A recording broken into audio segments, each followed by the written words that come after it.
Hi everyone, welcome back to the Action Movie Show. As always, I'm Carlos Alcazar with my associate, as always, Manyninjas. Say hello, Manyninjas.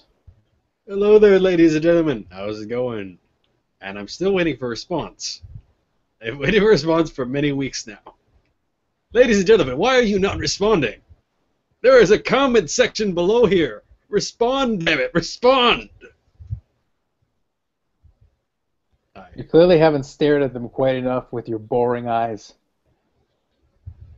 I don't know. Well, it's not the fault of my case. When we were originally talking recorded, we were talking early afternoon. That was several hours ago. I was just here, waiting, staring at a camera, wondering, hey, when's this thing gonna get started? We have a fun movie to talk about this week, ladies and gentlemen. Kung Pow, Into the Fist. I was right and ready to talk about that earlier. And then we waited and waited. But finally the waiting is over, and now we can talk. He really wasn't waiting that long. He was eating. Well, I had to get a meal. Seriously, it took a while. I was ready since before noon. All I'm saying is I was ready before noon. It's, for this time code, it's 20 minutes before 8 p.m. He says he was ready before noon. I sent him the invites. He didn't get them. Anyway, so we are talking about Kung Pow Enter the Fist. 2002's Something. movie, film thing, something. I don't know. So anyway, of course, given that it was his chosen movie for the week, Manyninjas, do you want to review for us a little background? What is Kung Pow Enter the Fist? Alright, well, the general gist of it is the actual film itself isn't really an original film per se, as much as just a comically cut adaptation or edit of a previously existing film. I believe Tiger and Crane Fist, off the top of my head. Tiger and Crane Fist from 1976. Yes. So effectively, you have Steve Odenkirk and his production company that he was working with for the film take that original film, do a bunch of heavy edits on it, and add new CG sections, and superimpose Steve's own head on top of the main character, and of course alter the whole rest of the script that fit in with the general silliness that went on there, as this is part martial arts film because of the original base, but really big on comedy. It's not a very serious film. Let's be honest, it wasn't exactly the greatest cinematic piece out there, but it was damn entertaining for what it was. I disagree wholeheartedly. I think it was probably the most serious of the martial arts movies we've covered. That's a bad sign. That speaks poorly of the things we've covered up to this point. Although with some stuff like American Ninja, it's not overly far-fetched. At least this wasn't trying to be funny. American Ninja was being serious. At least this movie was aware it was a comedy. American Ninja wasn't aware, but it was a comedy. And there are connections to some of the other films we did cover as well. Segue. I have no idea what you're talking, except, hey, welcome back, guy. Although you seem to be much more serious this time around. Very confused during the scenes he popped up in. Especially when you have a bad guy who is referred to as Master Payne, suddenly reveal he wishes to be referred to as Betty from now on. That confuses a lot of people, understandably so. I did enjoy that at one point he actually had a name tag, which really helped sell it. Well, hey, you have to make sure people recognize your names, and apparently just before that scene, you had his name mispronounced at least once or twice. I believe by Master Tang off the top of my head. Yes. I don't remember what the name was, but yeah. When you're an evil guy and you go through the trouble of announcing, I want to be referred to as by this from here on out, and you get your name screwed up, that tends to get on your nerves, I suppose. Anywho. Oh, sorry, you're about to say something? I was just going to say that, yes, that is 100% true. You know, there are many, many serious moments as we learn from the story of the Chosen One and Betty.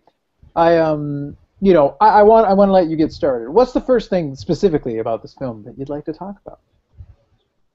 What I really like is how they end up including a bunch of edited things which effectively they don't belong in the period that they happen either. Although with the exact period of when this movie takes place gets really screwed up because of all the odd little references that toss around. It's like, okay, hey, the initial scene where you have the Chosen One and his family and their home getting basically burnt to the ground.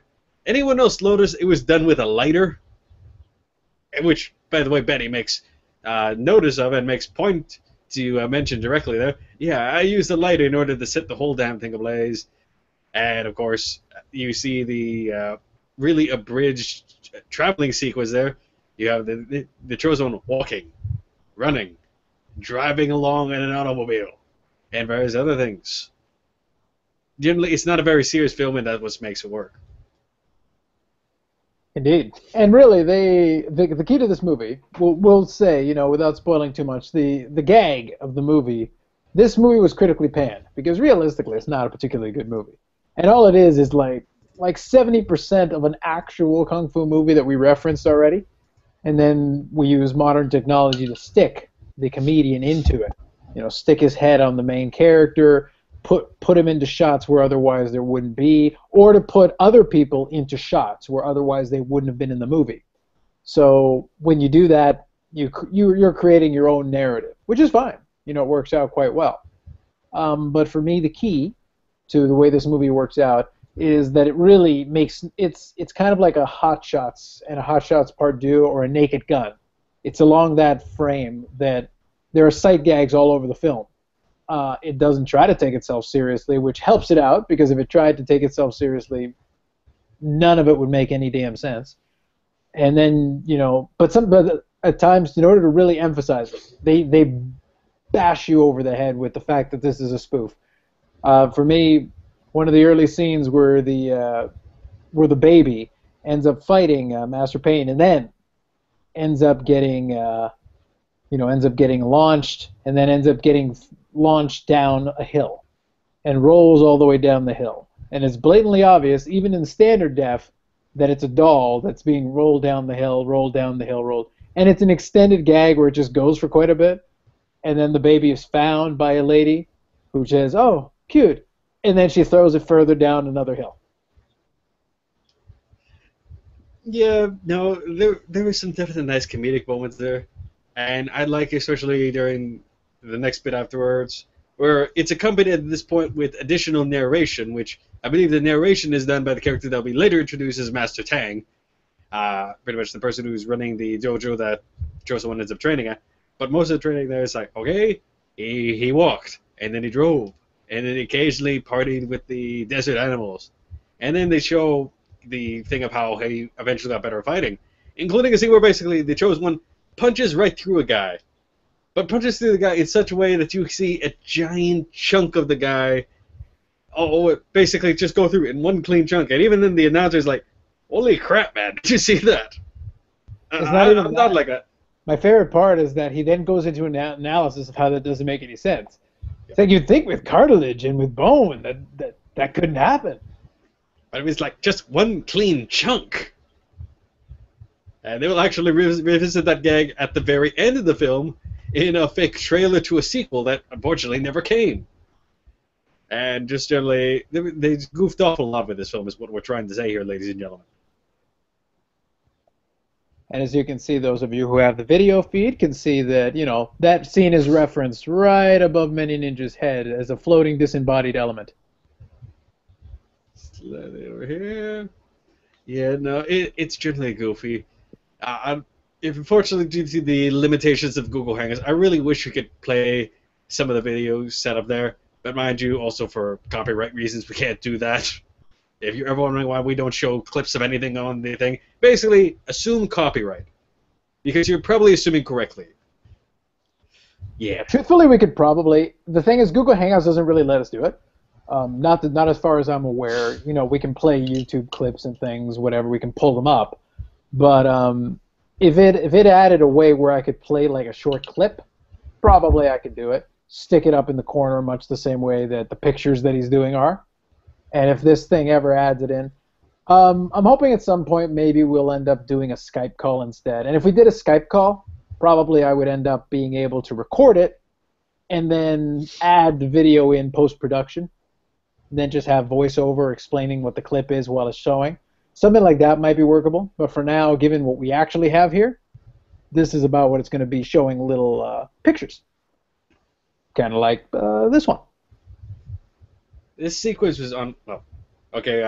Well, I'll just say this sequence is admittedly one of my favorite ones set up throughout the course of the film because it just shows how kind of loosely they went around cutting around things for the film.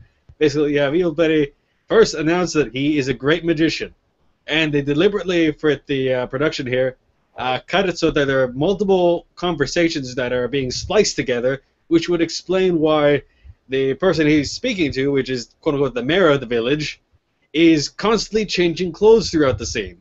Because they all come from different scenes, and they explain it as like, yeah, it's because the evil guy also happens to be a magician that can change people's clothes on the fly.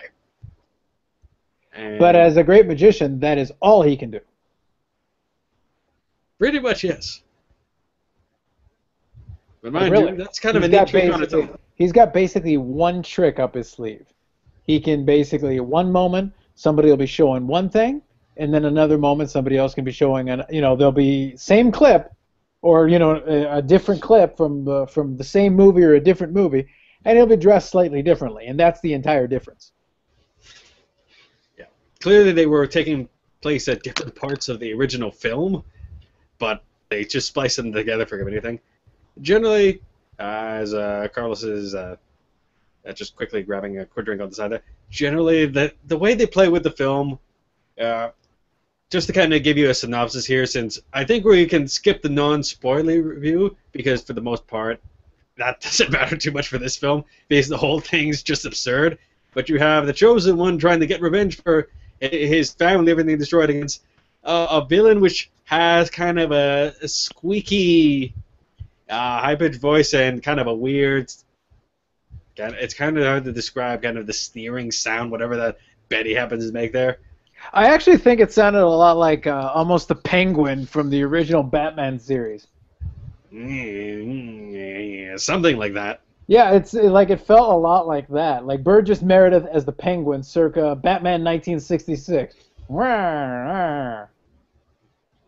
Yeah, so it's basically you have this nonsense here, and of course the explanations of how the Chosen One is trying to figure out how to get around the fact that his opponent is apparently invincible due to a demonstration sequence that was shown partway through the film, and his attempt to recreate the demonstration is like, well, if my enemy can do that, I can probably do the same. So they try to do the same, which involves him getting beaten up and various shots to the nuts with a wooden pole, which in the original thing, they made emphasis to repeat that clip. It's the same clip they literally show, but just repeat it several times of the guy getting wooden bow staff being jabbed at his nuts, which they just repeated for comedic effect. And, of course, it's all silly and it's all absurd. It's not a great movie, but it's funny. Well, I think the key is they're trying to emphasize that Master Payne / Betty has these powers to go along with his great magician powers. And really, the whole premise of him being a great magician, where all he does really is change people's costumes, is just ridiculous. Like, honestly, what possible, that doesn't actually happen. Random costume changes. No, not particularly, no. Additionally, I may be a great magician, ladies and gentlemen. I'm not following what you're trying to say. Me neither, I'm going to be honest. Anyway, so okay, we get that. The film itself parodies a lot of other things, because on top of that, we have random references to things like Taco Bell, and literally Master Tang will at some point go into a song about Neosporin for all things, just kind of randomly out there, and it's like, okay, we're having some fun here.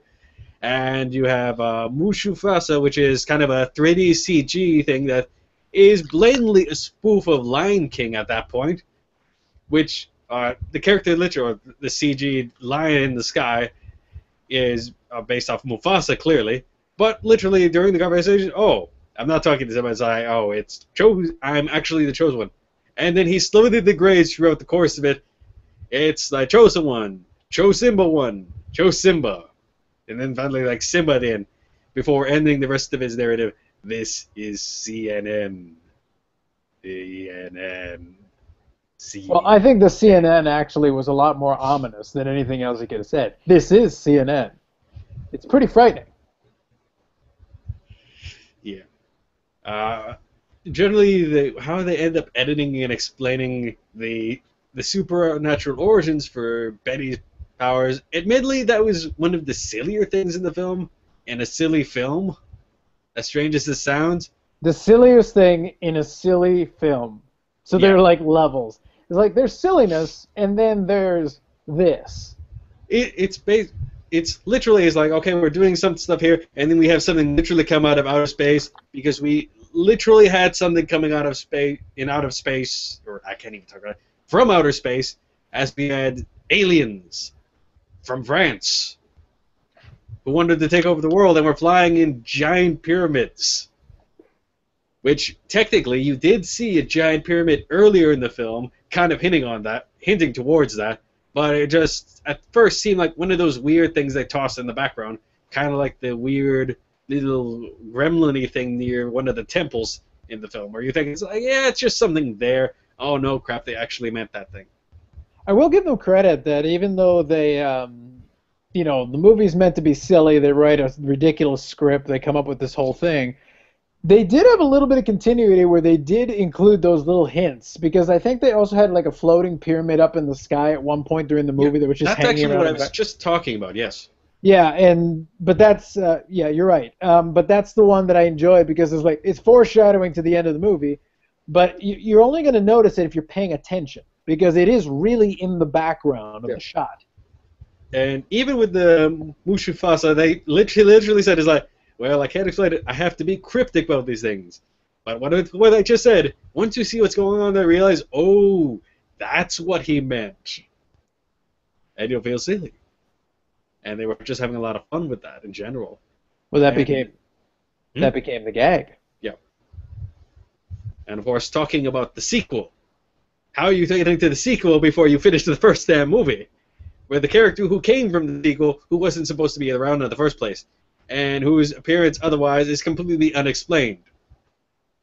And of course, the fake death scenes for 3 of the characters in the film, Master Tang, for some reason I'm forgetting what the fake name for the female lead is right now. Weo, I think? I really don't know. Yeah. But basically was an overly dramatic death scene for 3 characters. I believe Weo, Master Tang, and the dog. Only to have all 3 of them call back later to it's like, where did you go? And even Master Tang, the other really putting is like, just because someone goes doesn't mean they're actually dead. They just went and that's it.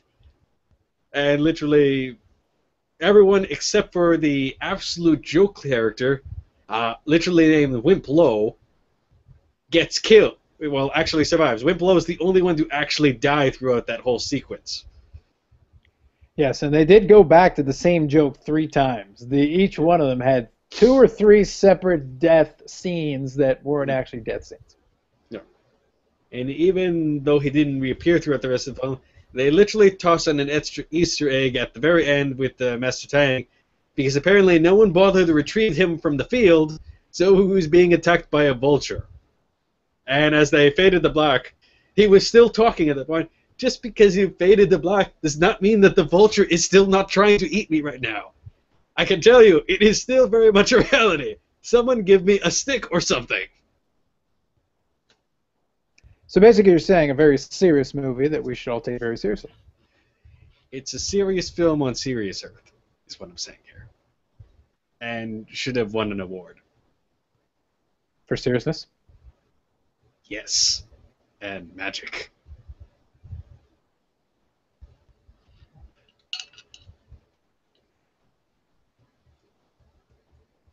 I don't know if the camera is still looking at me or not.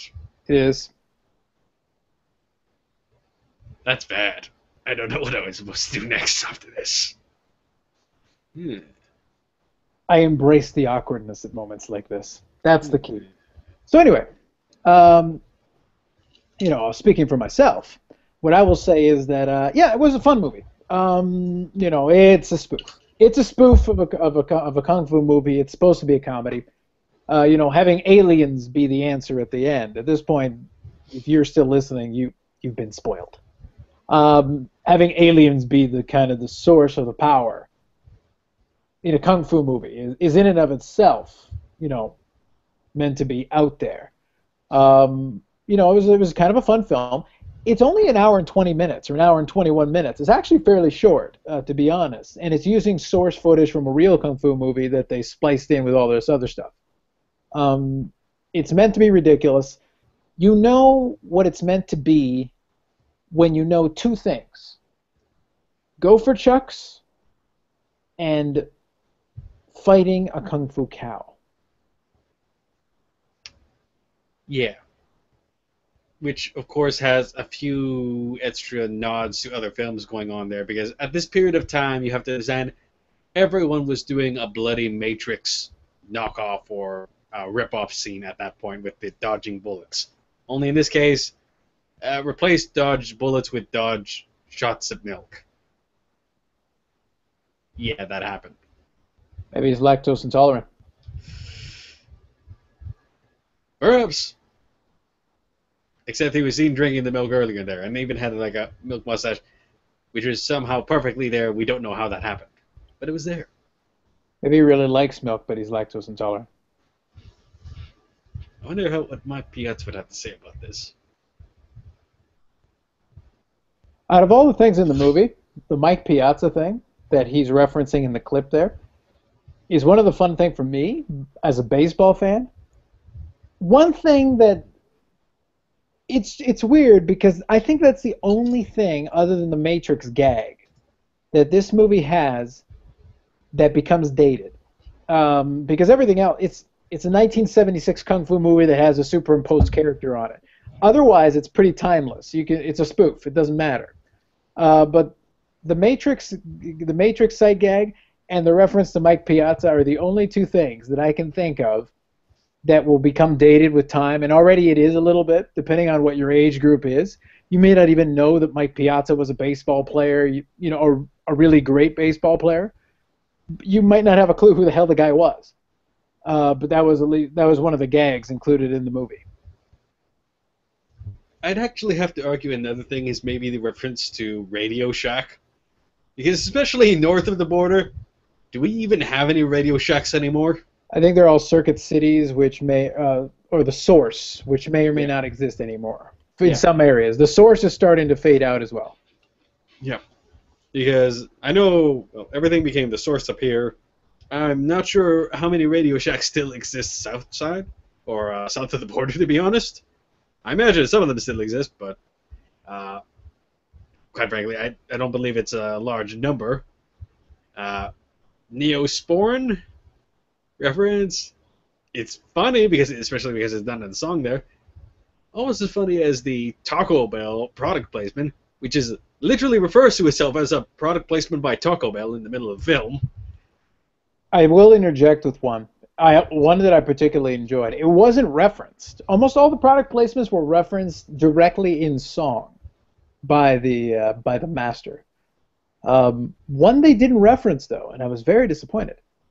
At one point during one of the sequences, superimposed on the scene, and I don't think we have a picture of it, unfortunately, they had a sign for Hooters.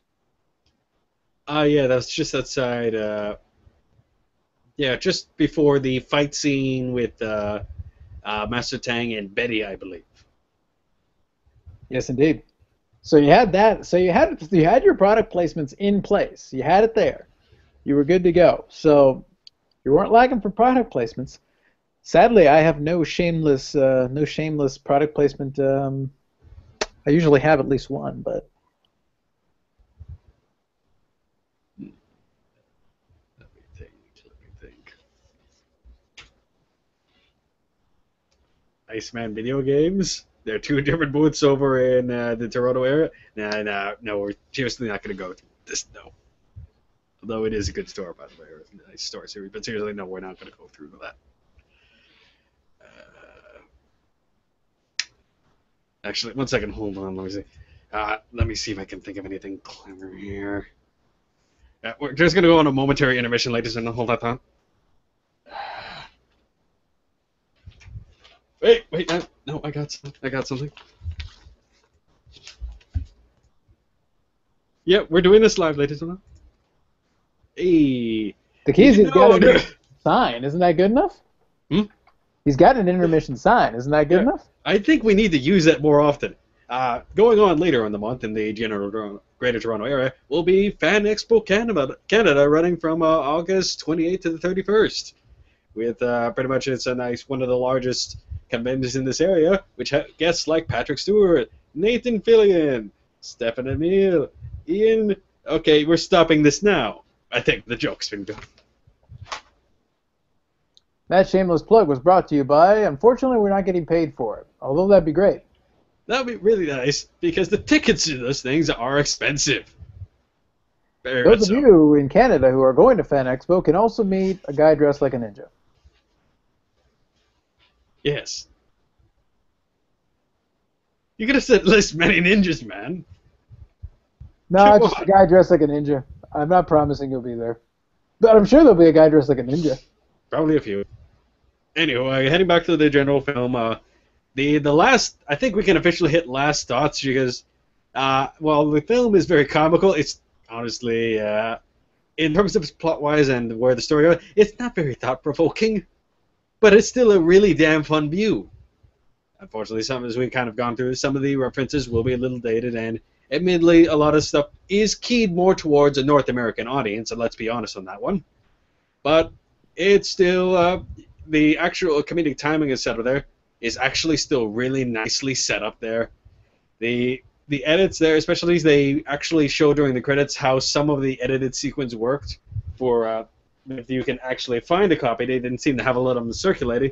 The Chosen Edition, aka the only edition on the DVD, actually show a pretty good idea of how they went around editing everything in this thing. So as an all-in-all package, it's actually really nice. I would personally recommend the film, but admittedly, this was my suggested film and kind of a guilty pleasure of mine to watch this particular thing, because especially considering the amount of trouble I went through in order to find a copy of the film. I had to eventually go through a rental store, I believe Blockbuster, to actually get a copy since I couldn't find the damn thing in stores anywhere. And yeah, you're probably assuming you can find it, because for some reason it's hard to track down this film. You can probably find it for the cheap, just because the film did get panned a lot, and I don't imagine there's a huge demand at this point. Yeah, just 1 second. I'm just looking something up. Jesus. Yep. No, it looks like, yeah. All right, then. Mm-hmm. Yeah, I was just doing a little lookup. Just checking on Amazon, just curious to see what might be there. But yeah, no, it's definitely a little bit in short supply, surprisingly enough. You know, it's the internet. You can always find things on the internet. I would agree. It was a fun movie to watch if you can somehow get your hands on it. It's certainly worth a watch, no doubt. One thing that I will say, one thing that I will add that we didn't cover, and it's a small item, so it's fun. One thing that I enjoyed the most was because all the gags were so obvious. Even the flashbacks, when they went in and did them, some of the flashbacks were different in the sense that the flashback provided exactly what it is it was promised. It was along the lines of a flashback saying, and then the master told me that the chosen one would come, and then they'd zoom into the flashback and the guy would say, the chosen one will come. It was basically to the point, on point, and then shoot back. Yeah. Yes, I believe it's like, there will be, then my master told me, there will be a chosen, there will be a chosen one. And then he told me of the significance. It will be significant. And then he killed the dog. And then they do a superimpose of the master grimacing a fake fart sound and a dog dying off screen. It's like, that was too much information. And why are we in your bedroom now? Oh, you won't believe what would happen next. No, we don't need to continue anymore. All right, fine then. And that was a dramatic reenactment of that scene, and you're all welcome. You got many ninjas reenacting the scene with jazz hands and everything. Spirit fingers or jazz hands or something. I don't even know.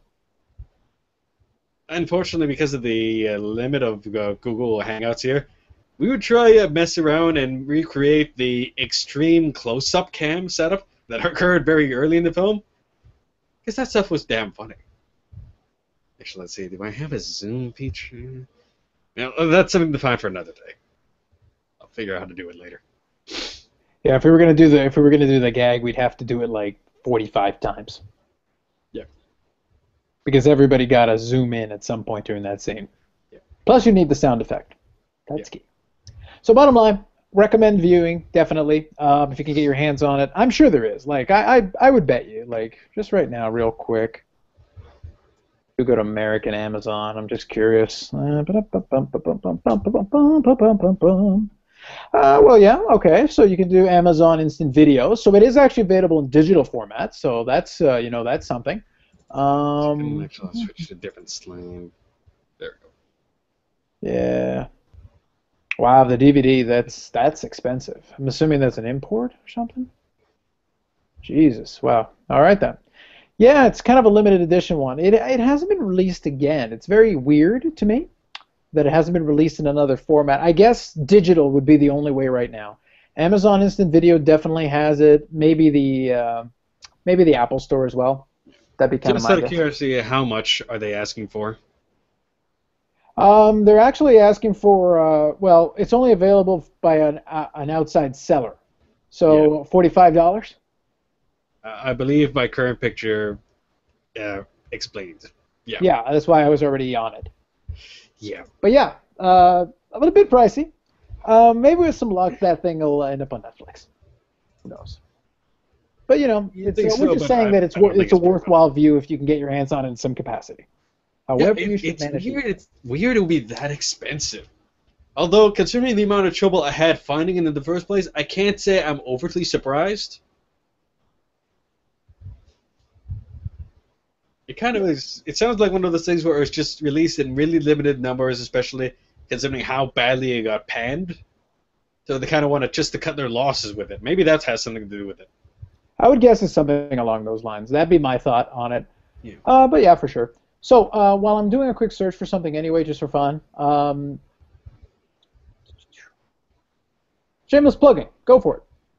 All right. Well, in terms of the last bit, I actually just uploaded over the past 2 days 2 separate episodes of Retro Ninja Gaming, although they're technically tied, both of them based on the Double Dragon series.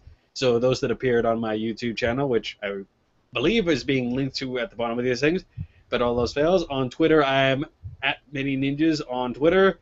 My main website is iamManyninjas.com for more videos and updates. I'm not sure exactly what I'm doing for my very next video there. I'm still kind of working on exactly if I go back to my original planned setup of some more Final Fight, aka beat 'em up stuff, or kind of mess around loose-goosey with a few other things. Along the fact that I'm actually finishing my online courses within the next week or so. So I'm kind of tied up studying for some of that stuff, and I actually have to schedule the final exams for those things, so I can try to take care of that stuff before we head into Fan Expo, which I might have mentioned in this video once or twice.